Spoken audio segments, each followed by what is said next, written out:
우리 어떤 전쟁이 있어도 먼저 하나님 앞에 바른 기도하고 바르게 듣고 바르게 믿어서 하나님보다 더 의지하는 일이 없는, 우상 숭배한 일이 없는 일을 통해서 하나님을 슬프게 노엽게 하는 일이 아니라 하나님을 기쁘게 하나님 앞에 영광을 돌리는 일을 통해서 축복된 삶이 되어지기를 주의 이름으로 축원합니다. 한 소년이 자기가 들기에는 아주 큰 돌을 들어 옮기겠다고 예를 써봅니다. 땀을 벌벌 흘리면서 이렇게 있는데 도저히 이 돌이 꿈쩍도 하지 않습니다. 이런 모습을 지켜보고 있던 아버지가 옆에 다가오셔서 얘야, 네가 이 돌을 옮길 수 있는 모든 방법을 다 써봤느냐? 네. 실망스럽고 모든 힘을 다 수전한 기운이 빠진 아들의 대답이었습니다. 그럴 때 아버지가 다가와서 옆에 이렇게 이야기합니다. 너 정말 할 수 있는 모든 방법을 써봤다고 말하는데, 아니, 너는 한 가지 방법을 아직 사용하지 않았단다. 그것은 네가 나에게 도움을 청하지 않은 거야. 오늘 우리가 이 세상을 살면서 이런저런 방법을 가지고 최선을 다해서 내 힘과 경험과 노력으로 애를 써서 해봅니다. 그런데 하나님 앞에 정작 도움을 진정으로 구하는 일은 잘 하지 않고 사는 일이 많습니다. 시편 121편 1절에 보면 내가 산을 향하여 눈을 들리라. 나의 도움이 어디서 올고 나의 도움은 천지를 지으신 여호와에게서로다. 이렇게 말씀합니다.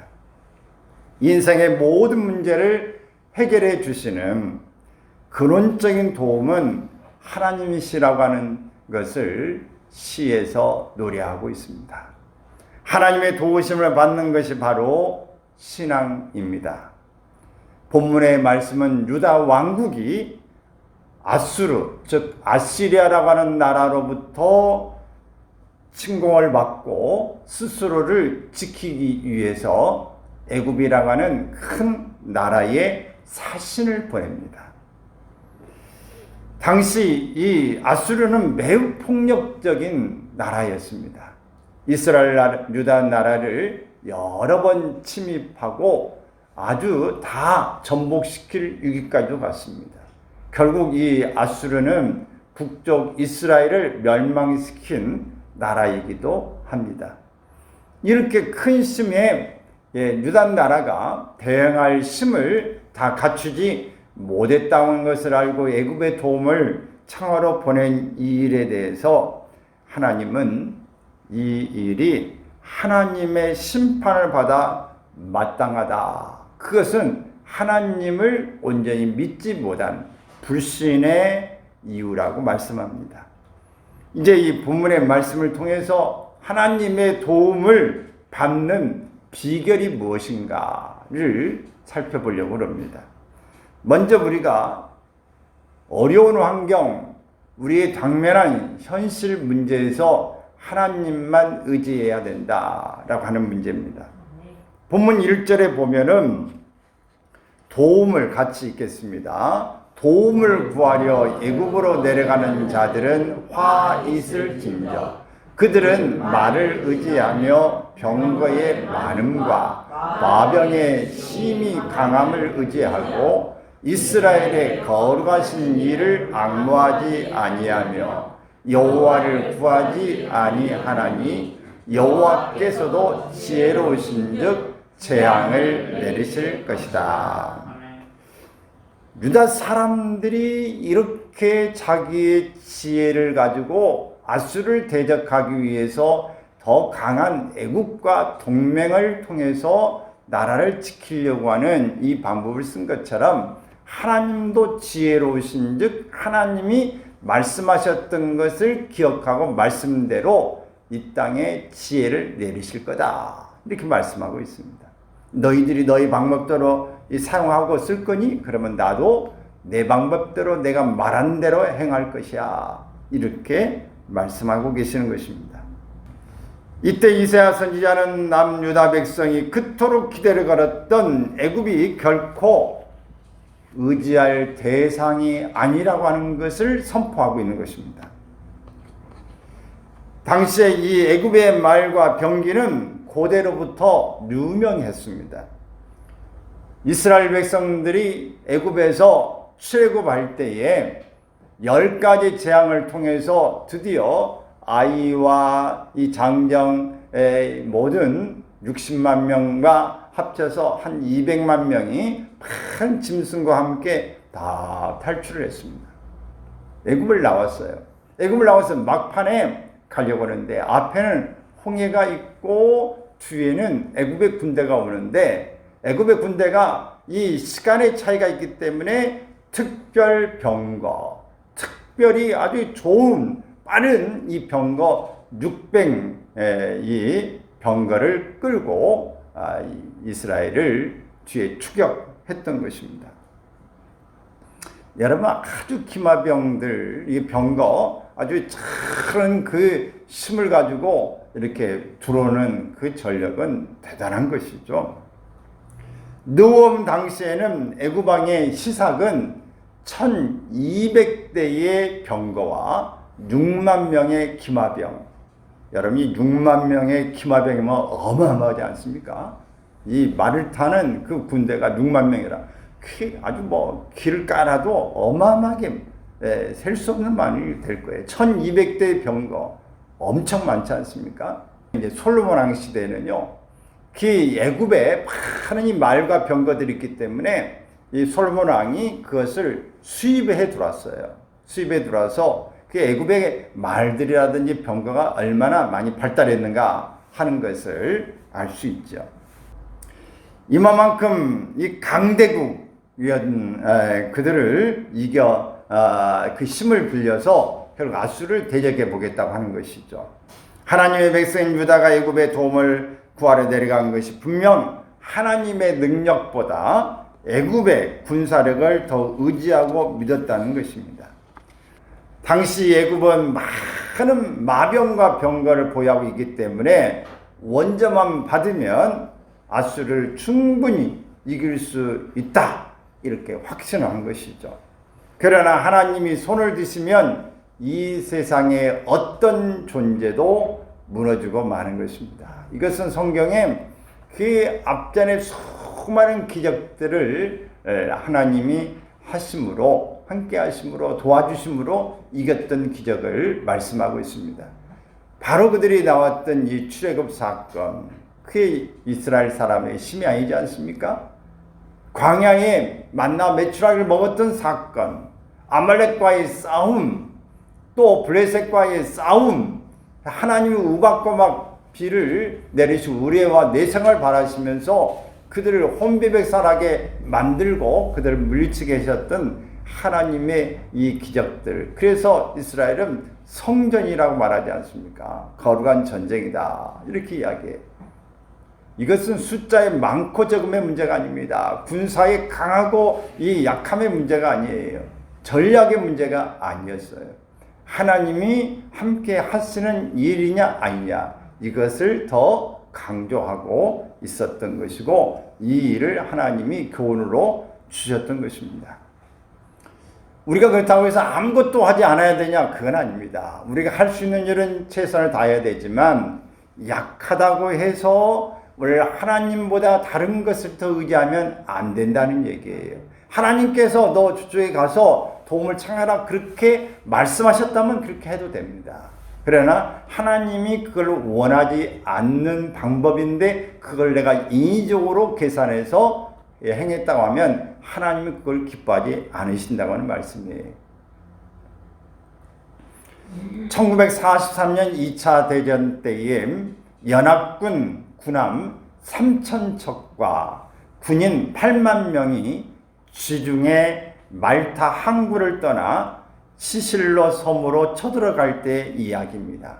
그 많은 장비와 군인들이 일시에 떠나는 모습을 주위에서 지켜보던 아이젠하워 이 장군은 차렷자세로 탁 서서 거수경례를 탁 이렇게 하는 겁니다. 이렇게 하니까 옆에 있는 참모들도 다 이 아이젠하워의 장군처럼 거수경례를 탁 하는 행렬을 향해서 인사를 합니다. 그러면서 하나님 앞에 아이젠하워 이 장군은 이렇게 기도합니다. 하나님, 사람들이 할 수 있는 모든 기술과 노력을 다 동원하여 최선을 다했습니다. 이제 지금은 전능하신 하나님의 손에 모든 것을 맡깁니다.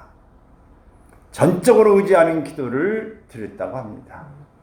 링컨이라는 대통령도 노예 해방을 할 때에 남북전쟁이 일어나고 할 때 늘 이 백악관은 기도실이 따로 있어서 기도했다고 그러죠. 이 중요한 일, 싸움 하지 말라는 게 아니에요. 싸움 걸어오는데 어떻게 싸움 안 할 수 있습니까? 준비하고 해야 되죠. 그러나 하나님을 신뢰하는 일이 중요하다 하는 것입니다. 하나님의 사인, 하나님의 말씀이 있어야 되고 하나님 말씀에 우리가 중심에 서서 행하는 것이 중요한 것입니다. 사랑하는 여러분, 여러분의 인생의 위기에 무엇을 의지하고 있는지, 지금 혹시 위기가 있다면 어떤 것을 의지하는지를 살펴볼 수 있기를 바랍니다. 세상의 권력과 물질을 의지하고 있지는 않는지를 봐야 합니다. 저는 마음에 그런 생각이 들어요. 저는 이 학창 시절에 고등학교 때도 그 믿음이 은혜 받고 뜨거울 때에 내일 시험이 있음에도 불구하고 수요일 예배도 참석하고 주일 저녁에도 예배를 참석하고 모든 예배에 참석하지 않은 적이 없어요. 부흥회가 열려지면 다 오히려 새벽까지 참석을 했어요. 내일 시험이라도 참석했던 것을 기억해 볼 때에 나는 시험을 앞두고 초조해도 우리가 최소한도로 금요기도의 정도 나와서 하나님 앞에 기도하면 그 시간 못지않게 하나님이 지혜 주시고 보상하지 않을까, 그런 생각을 늘 해봅니다. 여러분, 우리가 하나님 앞에 기도하는 일은 물론 내가 10분 기도했으니까 하나님 10분 이상의 대가를 주세요라고 하는 그런 전제 조건을 달고 기도하는 것은 바람직하지 않습니다. 그러나 하나님 앞에 우리가 전적으로 의지하고 내 지혜보다 하나님의 지혜가 중요합니다. 내 힘보다 하나님의 능력이 더 중요합니다. 오늘 이런 고백이 우리가 필요하다는 것이죠. 그럴 때 하나님이 우리의 중심을 보시지 않겠습니까? 모든 것에 먼저 하나님 우선순위, 하나님의 능력과 지혜를 구하는 것, 지식을 구하는 일이 중요하다. 먼저 그의 나라와 의를 구하여 나갈 때에, 하나님을 앞세워 나갈 때에 하나님께서 앞서 행하시는 것을 보게 되어지는 것입니다. 우리의 인생이 진정으로 의지해야 할 것은 세상의 권세가 아니라 절대 권세를 가지신 여호와 하나님이라는 사실입니다. 문제는 신앙의 눈으로 바라보고 하나님만 의지하시기를 바랍니다. 또 우리는 하나님께로 돌아와야 합니다. 6절 말씀에 보면은 이스라엘 자손들아, 너희는 심히 거역하던 자에게로 돌아오라. 여기서 심히 거역하던 자라고 하는 것은 하나님 자신을 가리킵니다. 곧 이스라엘 자손이 그 명령을 심히 거역하던 자이신 하나님을 말합니다. 유다 백성은 예루살렘을 지키고자 애굽의 군사 요청을 했습니다. 그러나 지금까지 예루살렘을 지키시고 보호해 주신 분이 하나님이심을 알지 못한 것입니다. 하나님은 유다를 지켜주심을 두 가지의 비유를 통해서 말씀해 주었습니다. 첫 번째는 사자 이야기를 하고 있어요. 지금 사자가 먹잇거리를 앞에도 으르렁거리고 이렇게 있습니다. 먹잇거리를 자기 것으로 딱 잡아놨습니다. 그럴 때에 으르렁소리를 냅니다. 먹이가 앞에 내 것이 안 될 때에는 소리를 안 냅니다. 그 토끼 한 마리를 잡으려고 해서 사자라도 조용해서 그것을 내가 올 때까지는 정말 조용합니다. 근데 먹이를 잡아놓으면 으르렁거려요. 내 것이 확보됐다. 그렇게 내 걸 으르렁대고 있는 데에 목자들이 한 명이 아니라 몇 명이라도 모여왔다고 해서 사자들이 겁을 내고 먹이를 포기하고 가겠느냐? 그렇지 않다. 그런 것처럼 내가 이스라엘을 이렇게 위기 가운데 있고 어렵지만 내가 사자처럼 가만히 있으므로 내가 너희를 보호하고 있으니 다른 주변에 그 힘을 가진 자들이 와서 보호하겠다고 말하는 그들이 무슨 힘이 있겠느냐. 나는 너희를 사자처럼 보호하는 자다. 이런 말씀을 하시는 겁니다. 또 둥지에 있는 새끼들을 공격하는, 여러분 우리가 영화나 어떤 동물의 글을 보면 막 어떤 데는 그 나무 위에 그 뱀들이 올라가서 둥지를 막 털고 그렇게 하려고 보지 않습니까? 그러면 어때요?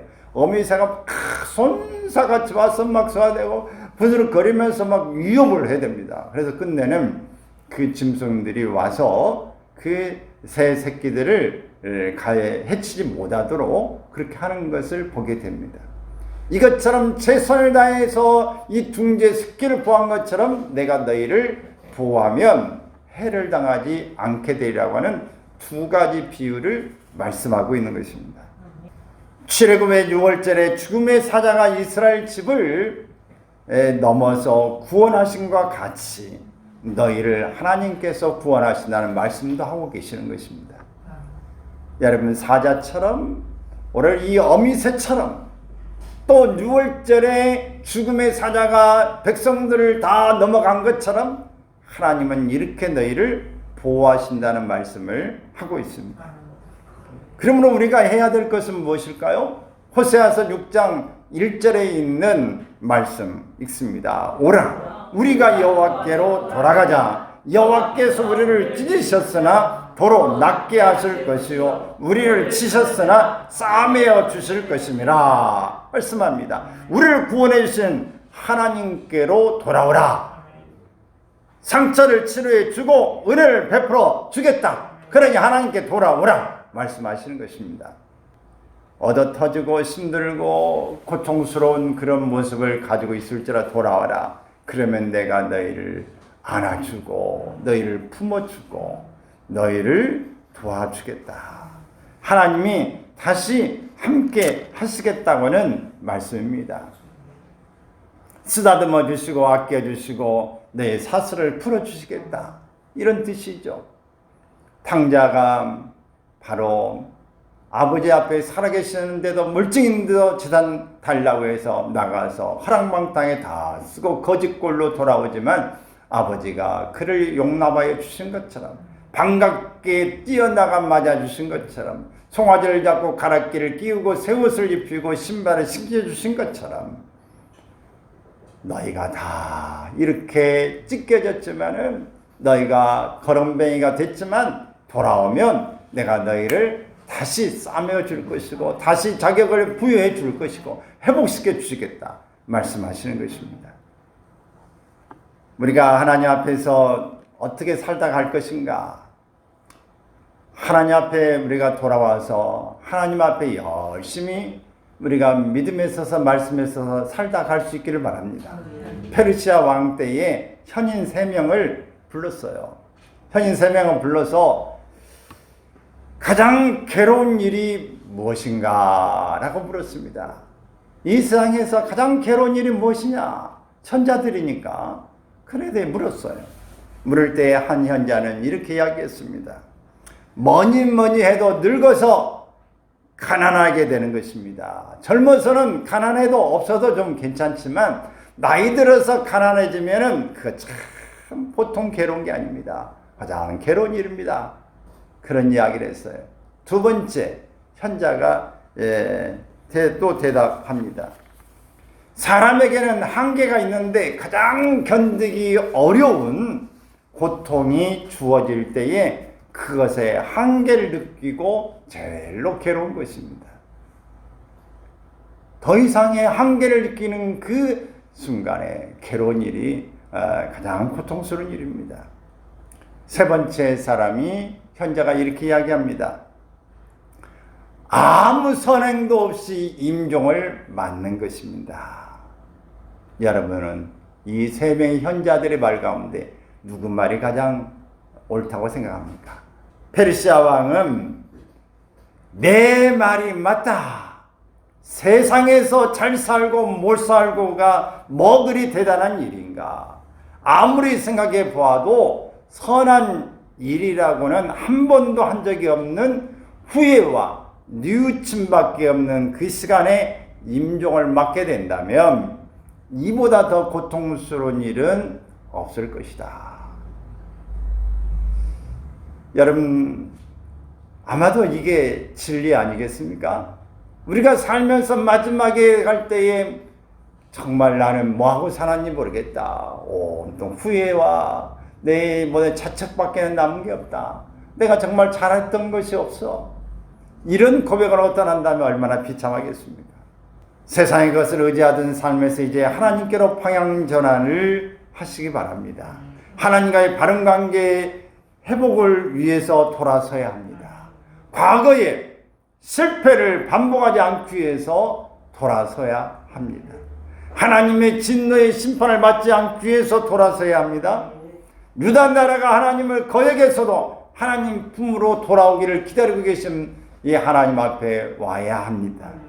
그래서 오늘 우리가 돌아와서 하나님을 경외하는 것, 하나님을 의지하는 것, 하나님을 바라는 것이 지혜요 지식이라고 이야기했어요. 하나님 앞에 돌아온 자만이 선행을 베풀 수 있습니다. 우리가 겉으로는 그냥 인간적으로 할 수 있지만 진심으로 마음으로 대가를 말하지 않고 하나님의 말씀대로 거저 받았으니 거저 내가 행한다고는 이런 사실은 마음에서 진정으로 받은 은혜가 사랑이 무엇인지 내가 해야 될 일이 무엇인지를 깨닫는 자만 할 수 있는 것입니다. 우리 겉으로는 하나님께 회개해야 합니다. 이 회개해라 하라는 이 말씀은 성경 전반적으로 다 깔려져 있어요. 예수 그리스도의 이 보혈, 오늘 어떤 분은 그런 이야기 했어요. 구약을 짜봐라, 신약을 짜봐라, 다 짜면 예수의 보혈이 나온다. 그렇게 이 구원론적인 구속사적인 면에서 이야기하기도 합니다. 근데 성경에 보면은 오늘 최초의 창세기 3장으로부터 인간의 타락이 시작돼서 원래 인간이 살면서 우리는 죄를 먹고 마시고 늘 생각하는 것이 죄악투성입니다. 그러므로 우리가 해야 될 것은 하나님 앞에 늘 회개를 빼면 중요한 내용에 거의가 다 빠진 거예요. 하나님의 은혜와 오늘 우리에는 회개입니다. 하나님 우리에게 주시는 것은 은혜요, 우리가 해야 될 것은 회개예요. 이 두 가지 회개를 통해서 더 은혜 앞으로 나아가는 것이에요. 은혜를 더 받을 수 있는 길입니다. 이 두 가지가 중요해요. 아무리 강조해도 지나치지 않습니다. 그러면 우리가 하나님 앞에 늘 순간적으로 잘못했다 하면은 회개를 하나님 앞에 드리기 바랍니다.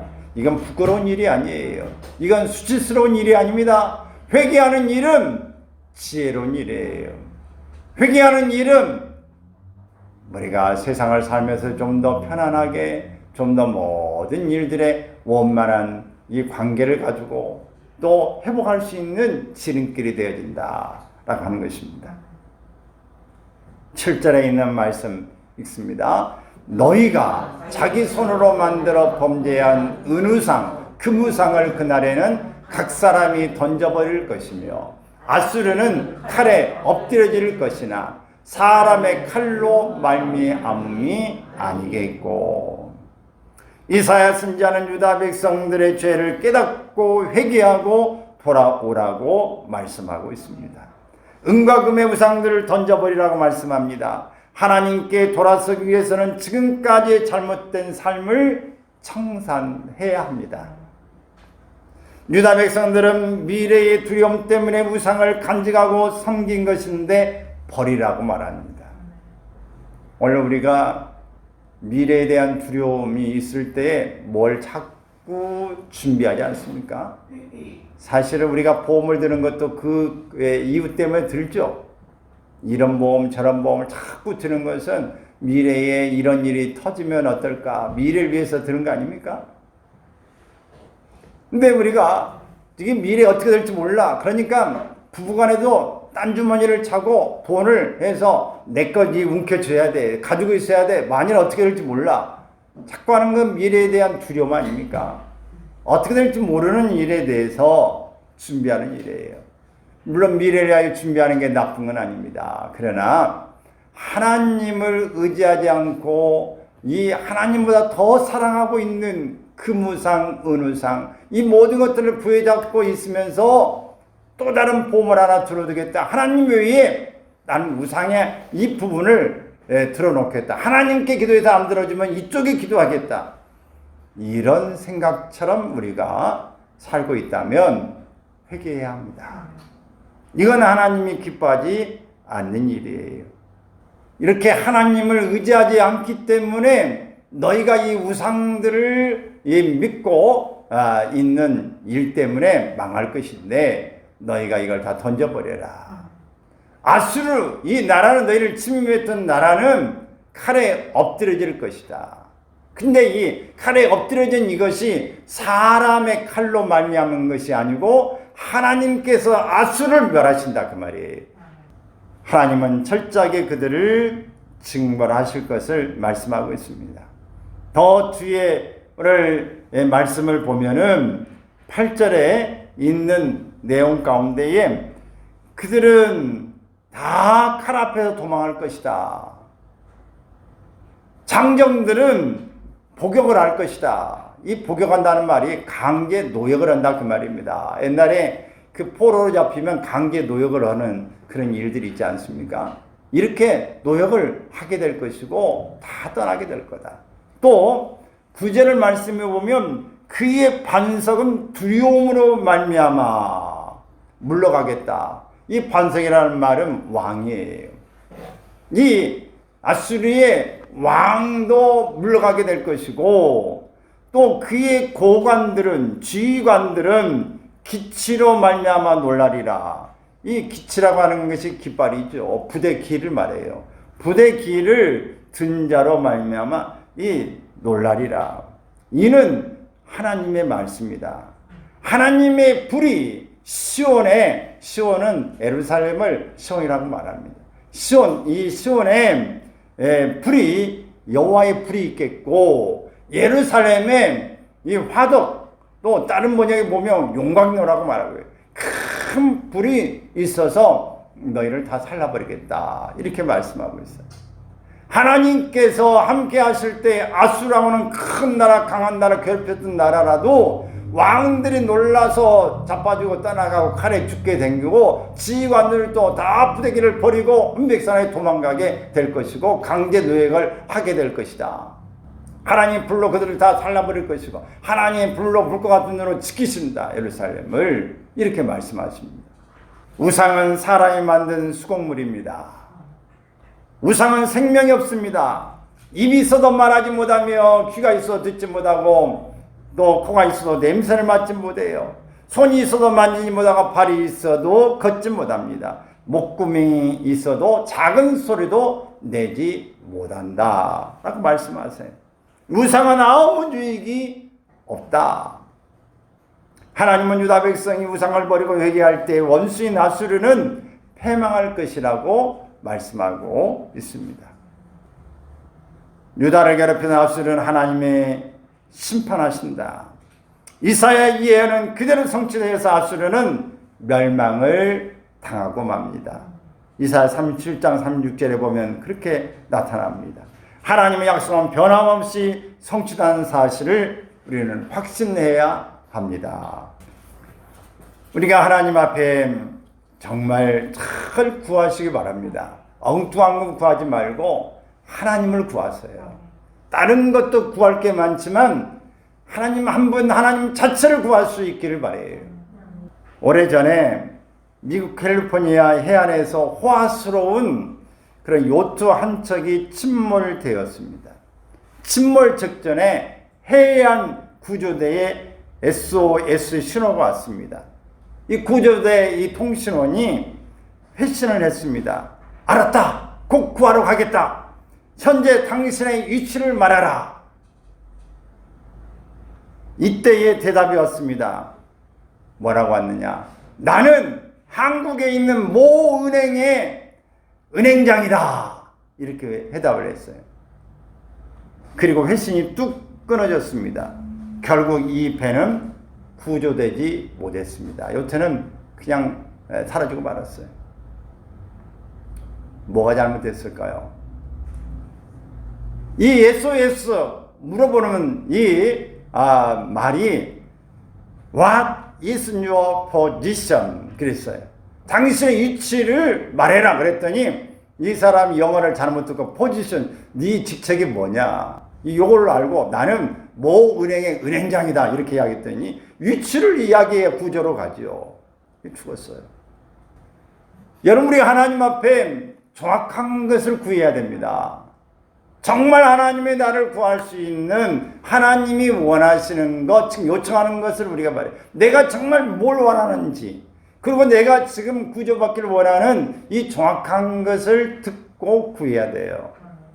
말해야 되는데 우리는 정확한 것을 말하지 않고 엉뚱한 것을 요청할 때 우리는 구원받지 못하는 것입니다.